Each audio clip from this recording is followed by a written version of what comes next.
Muy buenas noches, gracias por estar con nosotros. Qué bueno que siempre estén pendientes del programa, bien sea en directo a las 6:25 de la tarde o la repetición a las 5:30 de la mañana. Quienes nos escriben los correos, muchos de esos correos yo mismo los respondo y los remito a los profesionales del derecho que son invitados al programa. Y hacemos toda esa labor de servicio que es importante y muy importante que, repito y valga la redundancia, cuando nos pregunten ciertos temas, ojalá concreten la pregunta, porque a veces nos cuentan muchas historias y muy interesante que nos cuenten. Vea, la pregunta que yo tengo es esta, para resolverla, para uno poder ayudar en lo que más, en lo posible, en lo que más podamos. Soy Juan Carlos Hurtado Ochoa, abogado y director de este espacio de servicio donde todos participamos. Antes de empezar con el tema de hoy, queremos hacer un llamado de atención y este llamado de atención lo voy a hacer también en compañía de nuestro invitado, que es el doctor Sandro Sánchez, quien es abogado especialista en Derecho Laboral y de la Seguridad Social y además manejan otras áreas del derecho desde su oficina, y está relacionado con un tema que nos manifestaron hoy uno de nuestros televidentes, y es que en el tema de la doble asesoría para trasladarse de fondo de pensiones, usted está en régimen de ahorro individual y quiere pasarse para Colpensiones o viceversa, hay una traba que se está presentando y algunos fondos privados no están dando oportunamente esa asesoría que ya es obligatoria. Señores fondos privados, no le pongan trabas al tema, que la persona decida dónde quiere estar, si en el fondo privado o en Colpensiones. Y con este llamado de atención quiero que el doctor Sandro Sánchez, antes de entrar en el tema que nos ocupa hoy, pues también nos apoye en esto, porque usted también maneja muy bien el tema y es lamentable que se sigan presentando trabas en este sentido. Juan, muy buenas noches, un saludo muy especial a todos los televidentes. Indudablemente en la seguridad social existe un principio que se denomina el de la eficiencia, el cual es transversal también en materia del Sistema General de Pensiones. Y ese principio invita a que las administradoras de pensiones presten unos servicios de buena manera. Y en este caso que usted toma, que las administradoras privadas de pensiones están demorando unos tiempos muy largos, aproximadamente 20 días, la persona dice, no, yo me quiero trasladar, necesito la doble asesoría. Espérenos 20 días. Pero el fondo privado el que le está diciendo eso. Sí, porque Colpensiones ha sido muy eficiente y es de manera inmediata y hasta le manda por correo electrónico la proyección de la pensión conforme a lo que usted dice que va a cotizar. Entonces uno no sabe si esa maniobra dilatoria es con el ánimo de que la gente no se traslade, porque el año pasado se trasladaron 177.000 personas del régimen privado al régimen público de pensiones. Entonces hay que hacer un llamado, hay que también decirle a las autoridades, concretamente a la Superintendencia Financiera que tiene la vigilancia de estos entes, que por favor entonces inicie los procesos sancionatorios que haya que iniciar para que den esa doble asesoría muy rápidamente. Es que la normatividad les dice que tiene que ser rápido. Es obligatorio. Claro. Y para cerrar este llamado de atención respetuoso a los fondos, el televidente hizo la doble asesoría, fue a Colpensiones, luego fue a un fondo privado, allí tardó más de 1 hora y media en una teleconferencia. Luego de la teleconferencia le toman la huella, le toman el nombre y le dicen, no, en 20-25 días lo llamamos, usted está muy joven, ¿cuál es el afán? Y resulta que en Colpensiones le dijeron a ese televidente que si en 20 días no tiene la otra asesoría del fondo privado, pues casi la primera asesoría pierde vigencia. Pierde vigencia, eso es muy delicado porque es que el derecho de la libre selección es un derecho que va atado a la libre desarrollo de la personalidad, donde yo decido a cuál administrador, a cuál régimen pensional debo de pertenecer.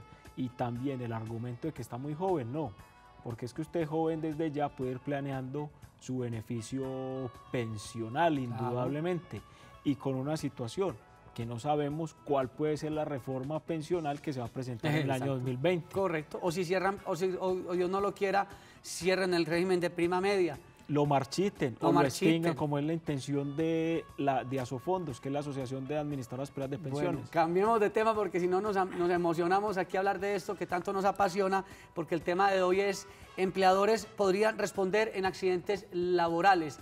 Y este tema es interesante, doctor Sandro, porque precisamente a veces el empleador no toma las debidas normas en materia de seguridad del empleado y cuando ocurre un accidente dice, no, es que yo le pago la ARL, la salud, la pensión, y entonces que él se desenvuelva en un momento de un accidente de origen común o laboral y yo no respondo. Son dos cosas totalmente distintas, doctor Sandro. Pues el tema de la responsabilidad del empleador en materia de riesgos laborales es muy importante. Se deriva también de lo que hemos venido hablando en nuestra oficina, del tema de la responsabilidad, y en materia laboral tiene también su incidencia y toma los mismos elementos de la responsabilidad, que se genere un hecho, que haya un nexo causal y que se genere el daño, que haya un accidente de trabajo es el hecho, o una enfermedad, que ese accidente o enfermedad sea por ocasión o causa del trabajo y que le genere un daño al trabajador. Hombre, el empleador es de los principales protagonistas en materia de protección del trabajador, porque él tiene la obligación de brindarle la seguridad y protección y prevención en los riesgos laborales al trabajador. O sea que por un lado va la incapacidad del trabajador si hay un accidente, que la paga en un momento dado puede ser el administrador de riesgos laborales, dependiendo del asunto, pero si ese accidente se produce porque probablemente el empleador no puso el sistema de seguridad en el trabajo, los equipos necesarios para dicha labor, o lo envió a hacer una labor totalmente distinta que no era de su competencia, ahí responde aparte el empleador también. Claro, hay una situación muy especial cuando un trabajador sufre un accidente de trabajo o una enfermedad laboral. Una es que el sistema de riesgos laborales, llamémosla administradora de riesgos laborales, le va a cubrir unas prestaciones, que son unas prestaciones económicas y unas prestaciones asistenciales o de salud.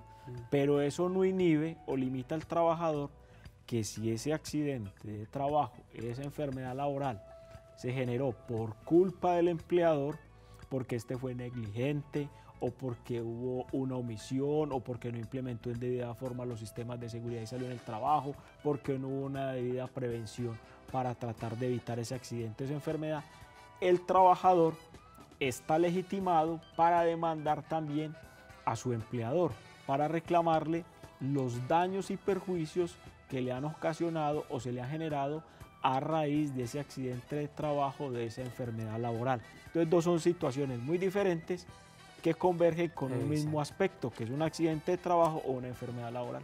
Y más adelante le voy a poner un ejemplo que es bueno, y es, por ejemplo, cuando se da una pérdida de capacidad, no se logra superar el 50% y ya esa persona queda con unas dificultades para desempeñar ciertas labores, y puede ser entonces esa indemnización, si se puede llamar así, del empleador para que en algo pueda reparar ese daño que se le presentó posiblemente a ese empleado en materia de salud. Esa es otra que podemos enseguida porque tenemos el evidente. Doña Kelly en Bogotá, buenas noches. Buenas noches, doctor. ¿Cómo le va? Muy bien, doctor. Quisiera hacerle una consultica a los doctores que están ahí. Sí. Resulta que mi hijo en la actualidad tiene 46 años. Él desde los 20 y pico de años que entró a una multinacional, está en Colfondos. Empezó con 1.650.000 pesos.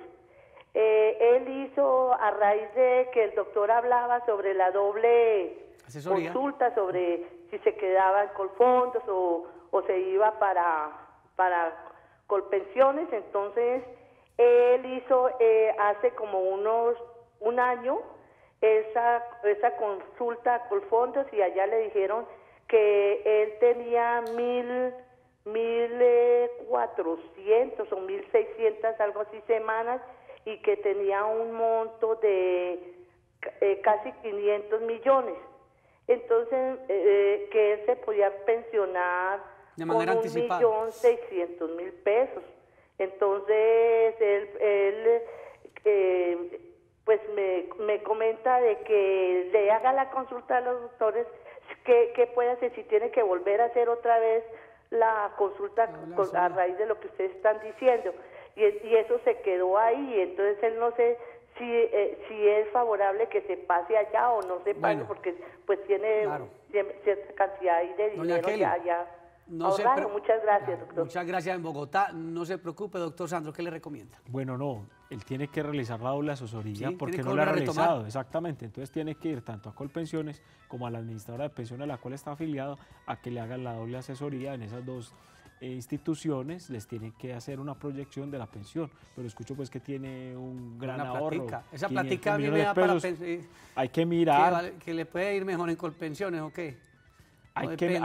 Hay que mirar el tema de la planeación pensional. ¿Usted qué quiere? Si quiere unos excedentes de libre disponibilidad y una pensión inferior o una pensión alta. Entonces hay que jugar con eso y verificar qué es lo que quiere la persona, entonces qué régimen elegir. Es que si él lleva más de 20 años haciendo aportes y con unos 500 millones de pesos, en teoría uno pensaría que tiene primero pues muy buenos ingresos y que si sigue con ese juicio aportándole al sistema, en un régimen de prima media sería muy interesante. Aunque uno no sabe qué pueda querer él, si quiere pensionar de manera anticipada, que el fondo privado lo permite también. Vea, con esos 500 millones de pesos, ¿qué le puede ocurrir a esa persona? Llega a los 60 años, puede pensionarse anticipadamente.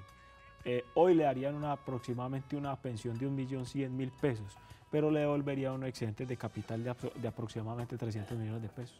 O sea que podría trabajarlos. Exactamente lo que habría que mirar. Pero si es tan fácil, si el fondo es tan... Te estoy diciendo, es de un caso que tuve en la oficina reciente. De 60 años, el mismo capital, se decidió por un menor valor y reclamaron unos excedentes de libre disponibilidad. Pongo la plática para rentar y ahí juego con las dos cosas. Y ya es una decisión de la gente. Exactamente. Tenemos más televidentes. Don Alberto en Boyacá, buenas noches. Muy buenas noches. Gracias por estar con nosotros. No, es un placer de escucharlos a ustedes. Doctores, en Derecho, ¿no? Laboral, felicitados por el espacio. Voy a tratar de ser como lo más breve posible porque en realidad pues este es un caso que en realidad terminé reventado, ¿sí me entiende? Yo era un tipo que, digamos, como muy lastimoso, como con ganas de generar empresita, de tener 20 o 30 familias comiendo de los buenos contraticos que me salían a mí, ¿no? Pero en realidad yo terminé reventado. Ojalá se haga algo con este nuevo presidente, ¿no? Ya que ningún presidente se ha preocupado, y sobre todo los ministros del trabajo, ¿no? En unos tiempos hablaba Argelino Garzón que iba a hacer milagro y terminó siendo otro politiquero más. Y resulta de que uno termina reventado con toda esta cuestión de la DIAN, de los impuestos. Imagínense, o sea que para el pobre no podemos hacer nada. Yo tomé la determinación de acabar. Sinceramente me quedé completamente solo con mi hijo trabajando. Y me da lástima haber retirado todo ese poco de gente que verdaderamente dependían de ahí, y son mis amigos porque se les dio de comer muchísimos años. Pero en realidad con esta forma de llevarlo de la DIAN y lo de las cesantías y todo eso, termino reventado. Quisiera que ustedes hicieran algo al respecto, y este mensaje va para el señor ministra del Trabajo. Muchísimas gracias, muy amable. Gracias, don Alberto. Ahí se desahogó don Alberto en Boyacá, el sentir del colombiano. ¿Qué le vamos a hacer? Y usted que es tan defensor de las causas laborales, doctor Sandro, desde el ámbito de los sindicatos y todo este tema y de las realidades de nuestro país. Pero hombre, es que hay una situación, es que la pequeña y mediana empresa está muy cargada tributariamente en Colombia, entonces nuestra legislación tributaria debería ser acorde conforme a la capacidad de las empresas, si son medianas, pequeñas o grandes empresas, y también cuando entran esas situaciones de insolvencia, que el Estado sea un amigo que les estire la mano para no cobrarles tan rápidamente los dineros que era, o que los lleguen a un proceso de liquidación, sino que sean más conscientes, porque las empresas cumplen una función social, generan empleo y de ahí viven muchas personas. Es que uno hace el ejercicio y la gente dice, no, que un salario mínimo, pero la persona que está pagando el salario mínimo tiene que pagar una cantidad de cosas y eso no es fácil a veces crear empresa, y entonces de pronto llega, que es bueno también que el Ministerio del Trabajo coordine y pida a veces muchas exigencias en materia de seguridad en el trabajo, pero a veces también hay que mirar el equilibrio. No es lo mismo quien tiene una tienda y genera 2 empleos a quien es una empresa más grande y no tiene pronto ese pequeño para contratar un profesional en salud ocupacional. Son muchas cosas, habría que revisar el tema de manera muy juiciosa para no desestimular. Pero ahora el Ministerio ha sido consciente y, por ejemplo, la graduación de las sanciones depende también del número de empleados que se tenga, el capital de la misma empresa.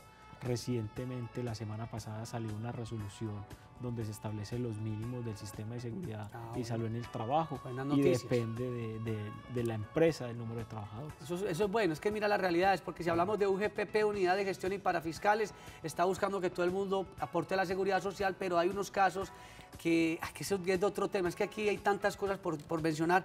Vamos a ir a la pausa y durante la pausa vamos a mencionar los datos del doctor Sandro Sánchez, de su equipo de abogados, y vamos a mencionar en principio la oficina que ellos tienen en el centro de Medellín. Ya regresamos.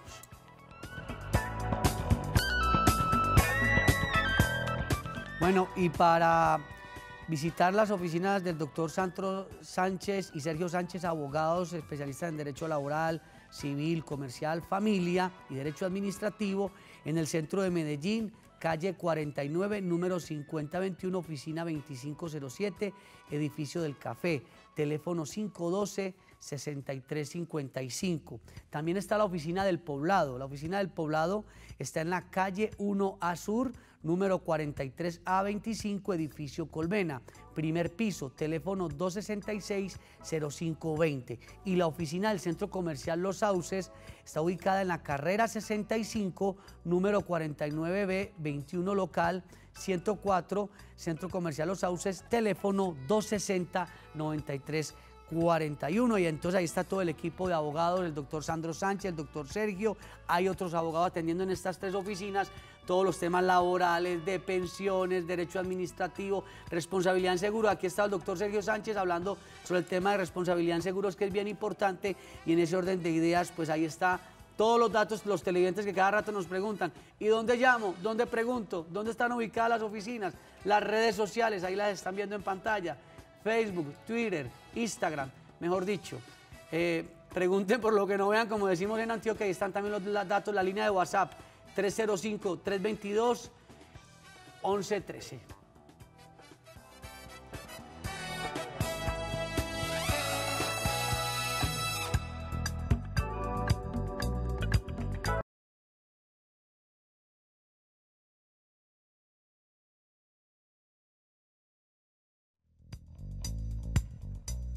Bueno, hoy estamos aquí muy picaditos con los temas, hemos hablado de fondos privados, de traslados, de la culpa patronal. Esto de la culpa patronal hay que prestarle mucha atención porque el empleador también responde en un momento de un accidente. No existe incompatibilidad entre la indemnización por incapacidad permanente parcial a cargo de la ARL y la reparación plena de perjuicios a cargo del empleador que ha incurrido en culpa comprobada, teniendo en cuenta que la primera cubre el riesgo laboral propio de la responsabilidad objetiva del patrono. Reiteró la Sala Laboral de la Corte Suprema de Justicia que también el empleador responde. Además, explicó que la responsabilidad de la empresa en el accidente laboral no desaparece cuando este ocurre también por la concurrencia de un comportamiento descuidado o imprudencia del trabajador, pues no se admite la compensación de culpas. Ahora, doctor Sandro nos explica ese detalle. La doctrina ha dicho sobre la culpa del empleador que el daño ocasionado por accidentes laborales debe compensarse cuando quiera que se demuestre que en ella incurrió el patrono, en ese descuido.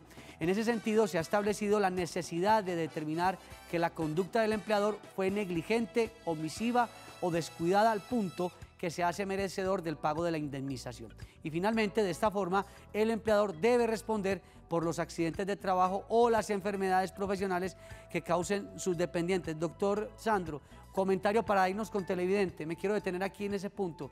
¿Cómo así que así el empleador omite en el descuido o la presunta negligencia del accidente que no hay una compensación de culpas o responsabilidades? ¿Qué quiere decir eso para irnos con televidente? Rompe la conceptualización de la responsabilidad que existe normalmente. Es que cuando usted provoca o ayuda a provocar el accidente y la persona que se lo provocó, entonces se compensan esas culpas, hay una compensación de responsabilidades y disminuye la indemnización. En este caso, en materia de responsabilidad de culpa patronal, materia laboral, así el trabajador haya realizado una conducta que puede ser negligente, omisiva o imprudente, pero se accidenta también porque hubo una culpa del empleador en ese accidente, no hay compensación, no se disminuye la indemnización. O sea, la indemnización es total de todas maneras. Total, pero por parte del empleador. Por parte del empleador, no se le reduce absolutamente nada si en el accidente o la enfermedad tuvo algo que ver el trabajador. Pero eso es ahí un poco complejo porque entonces el empleador dirá, pero entonces el empleado que también, que es la parte de él, también en un momento dirá, no, yo no voy a ser precavido con esta máquina y generó el accidente y sé que después igual lo van a indemnizar.